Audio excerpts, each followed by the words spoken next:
His good friend, he saves around 10K per year per tech. He's got 3 of them, so he's saving around 30K per year. There is a massive savings here by paying someone as a 1099 versus paying them as a W-2 employee. What sort of damage are you looking at if you get this wrong? The penalties here are real and substantial and potentially devastating. Welcome to Ask Frank, where in 15 minutes we have an expert answer one of our members' questions. And today we're really lucky to have Jon Hyman, Director at Wickens Herzer Panza, where he is the Practice Chair for Employment and Labour, author of the Ohio Law Blog, and co-founder of Wickens Herzer Panza Craft Beer Practice. So, yeah, Jon, welcome. Thanks for having me. It's good to be here. So here's a question we're answering today. There's a plumber shop owner right now doing some kitchen table math on switching his techs from a W-2 to a 1099. And the reason being is, his good friend, he saves around 10K per year per tech. He's got 3 of them, so he's saving around 30K per year. So, I mean, if you could just set the scene, right? Simply, what is a 1099 versus a W-2? What's the difference? And what are you seeing kind of business owners most often get wrong about, how the IRS looks at this? Yeah, so 1099 and W-2, they're tax forms, but they're tax forms that define how income is treated based on the relationship between the worker and the business. So a W-2 is the tax form that goes to an employee. A 1099 is a tax form that goes to an independent contractor. And the main difference in why the person who asked the question is seeing these massive savings is because for a 1099 contractor, there are no withholdings made from the paychecks, which means there's no FICA taken out. There's no contributions to 401k or other kind of defined benefit plans. There's no health insurance provided to non-employee contract workers. So that's where you see these savings. And he's right. Like there is a massive savings here by paying someone as a 1099 versus paying them as a W-2 employee. The problem is that what you call someone doesn't define their relationship. The relationship defines the relationship. And so Right. they're applying a label to save some money, but the label doesn't control whether someone is a 1099 or a W-2.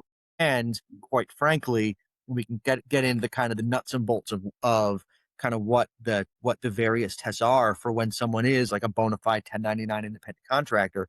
But if you had someone on your payroll who was a W-2 employee and they're like, oh, now we're going to just call him a 1099 and make him a contractor and save all this money, but nothing in the relationship has changed other than the tax form you give him at the end of the year, you've now bought yourself a massive like legal headache because you're changing the name, but you're not changing the nature of the relationship. And so it's a massive problem for the business owner. So then how does a small business owner know which to follow? I mean, can you walk through the actual framework?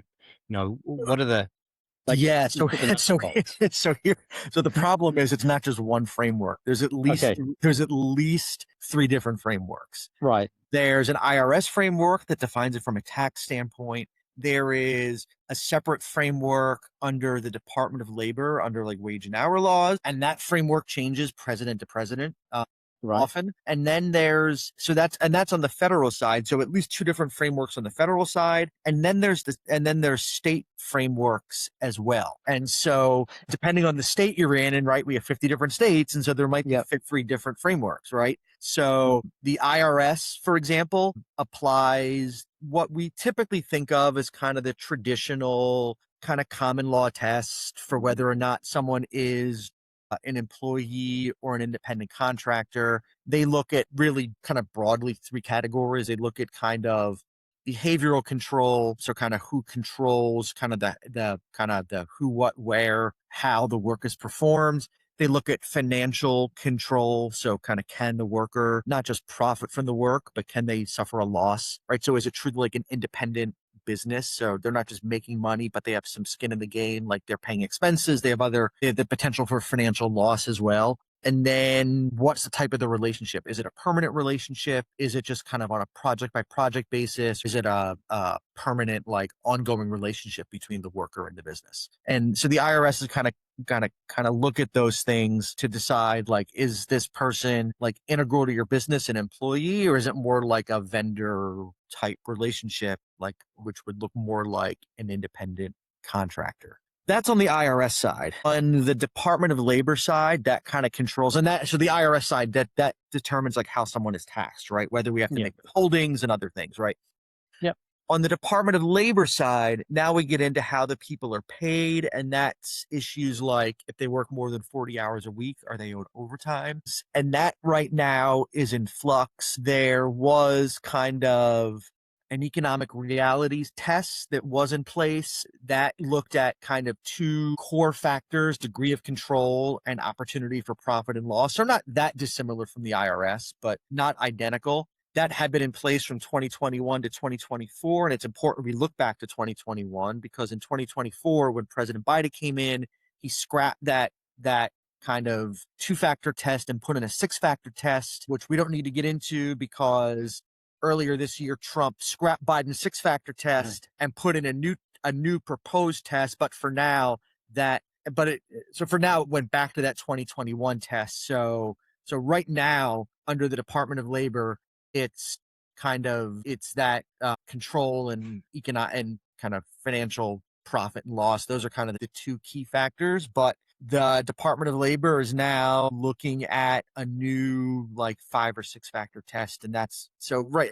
Everything right now on the DOL side is in flux. And then you have state laws, right? A few states, the most prominent being California, apply what's called the ABC test. It's a 3-factor test. And factor A is the individual free from control, not just in paper, but in how they actually kind of perform the day to day. Factor B is the work outside the usual course of the business. And that's what usually kills businesses. So in your question, the plumbing business, if you're going to take plumbers and make them independent contractors, that's the core nature of the business. It's a plumbing business. So in California, a plumber providing services to a plumbing business can never be an independent contractor, because the services they are providing are core and integral to the nature of the business itself. So, and then factor C, does the worker have an independent established business separate from the paying entity? So do they have their own corporation, LLC, partnership, whatever? And if any one of, and you need all three of those to satisfy and become an independent contractor under that test. If one fails,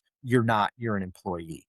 So for states that apply the ABC test, like California, there's others: Massachusetts, New Jersey, Illinois, and a couple others. Your example, the plumber could never be an independent contractor, because they're providing services to a plumbing company. It's core to the business. That would fail on its face. So if I kind of walk that back, then what about they work for other people defense, right? They're an independent contractor agreement, or, they're doing some work for other people. I mean, does that help kind of drive someone into that, 1099, or? Not under the ABC test, because again, the plumbing is core to the business. But Okay. now you get into a much more nuanced discussion, because now if they're operating a business, they have their own LLC, they're a plumbing, they have their own plumbing company, and then they're contracting the services out to another entity. They may have employees that work for them, right? They're providing plumbers to another company. They're taking on some of the expenses themselves. Now you have the opportunity for profit, or not just profit, but also loss, because they have their own expenses related to the operation of their own business.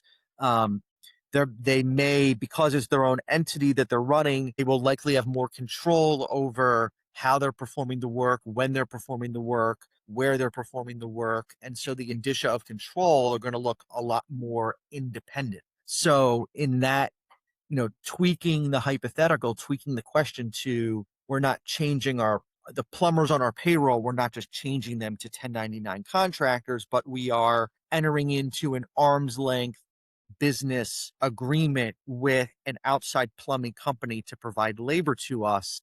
Now it starts to look more like an independent contractor relationship between the entity and the contractor. But to add another layer of complexity on top of this. And that situation now starts to look more like a staffing relationship. So the plumbing company might be an independent contractor, right? That's getting paid for their services. But if they're providing labor, now maybe the individuals that are actually performing the work then become employees of both the contractor and the subcontractor. So then I guess if we then look at, the trouble that you're going to get in, right? So you think you understand. I mean, I thought I understood until this discussion. You bring your team on, you've gone down the path of 1099s. What sort of damage are you looking at if you get this wrong? How far back can also the IRS or the state look, right? To have a look at this. You're potentially looking at 7 years for taxes, right? Tax liability goes back a potential of 7 years. So it's FICA, it's all of your unpaid taxes to the federal government on behalf of those employees, substantial. For unpaid overtime, if people are working more than 40 hours in a week, it's a 3-year look back. Potentially there's, and I'm sorry, I said 7 years. I'm sorry. It's actually 6 years for taxes, but still it's substantial, right? Yeah. Yeah. 3 years for unpaid overtime. If you're not providing benefits, that's another piece here. The Affordable Care Act for businesses more than 50 employees, you have to provide benefits. If you're covered by Obamacare, then it could be a 3 to 4 year penalty for benefits that are not for medical benefits that are not provided. And then there's personal liability here too. It's not just the business, but the business owner might have tax liability, might have unpaid overtime liability. So it's not just the business is on the hook, but the liability might transfer to the individual as well. So the penalties here are real and substantial and potentially devastating. So we've now got, I guess, people listening to this who are thinking, shit, I could be in a bit of trouble. What's the best way to fix this inside, I guess, 90 days if they can? Number one, you got to take a look at all your 1099s. Well, number one, right, call an attorney immediately. That's if you don't have an employment attorney that you work with, call an attorney immediately. This is not the time to DIY this. There's substantial liability here. There could even be criminal exposure potentially. This is like these are big boy problems, and so this is not the time to Google it or Chat GPT and try and fix it on your own, right? Yeah. So step number one would be you got to pull all your 1099s over the last, I would say, as far back as 7 years, because that's as far back as you're required to keep them under tax codes, and figure out who all you paid 1099 income to. And then for each one of those, with the assistance of counsel, run each one through all the various tests that apply both on the federal level and whatever state you're in. And then start mapping out green light, we feel good. This person really is an independent contractor. We feel good about this person and how we treated them, how we paid them. Yellow light, we got to take a closer look at this. There might be some risk here. And red light, we really screwed this up and we have some real exposure. For individuals that you determine need to be reclassify them.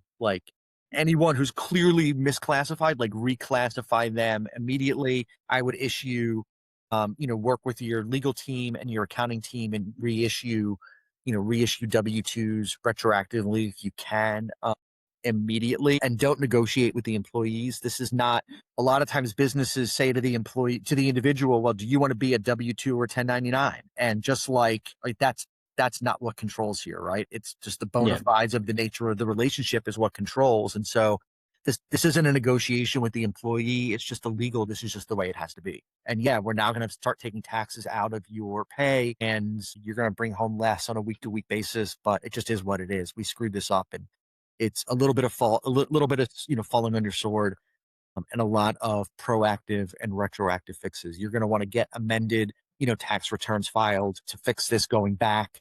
So you're making the right withdrawals. You're going to have some penalties. You're going to have some interest. But it's much easier to be proactive about this. On the tax side, the government's going to be much more willing to work with you. If they discover this and come after you, you have much less negotiating room. So if you do find it and you are proactive, there is an element of grace. There should be. I'm not, and there's no guarantees in any of this, but you're going to be in a much better position to ask for grace than if you are on the losing end of an audit or a lawsuit for unpaid taxes. I was going to say on the state side, You got to get these people registered for unemployment. You got to get them registered for workers' comp. There are lots of mechanical things you got to do you got to onboard all these people as if you're onboarding them as employees.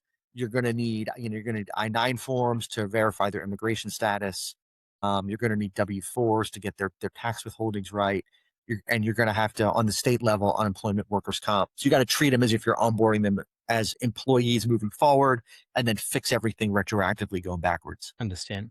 So I guess, if there's one thing that you can tell these small business owners around paying, their workers, or how they pay them, what would it be if someone's to walk away with this with one piece of advice? The number on the tax form you give an employee doesn't matter. It's not what controls. What controls is the bona fides of whether someone is or is not an employee under all the various tests. And if you think that giving someone a 1099 form or having an independent contractor agreement with someone is going to seal the deal for you and render them a contractor, you've not thought through the issues and you've not done the proper analysis. That's amazing. Thank you so much.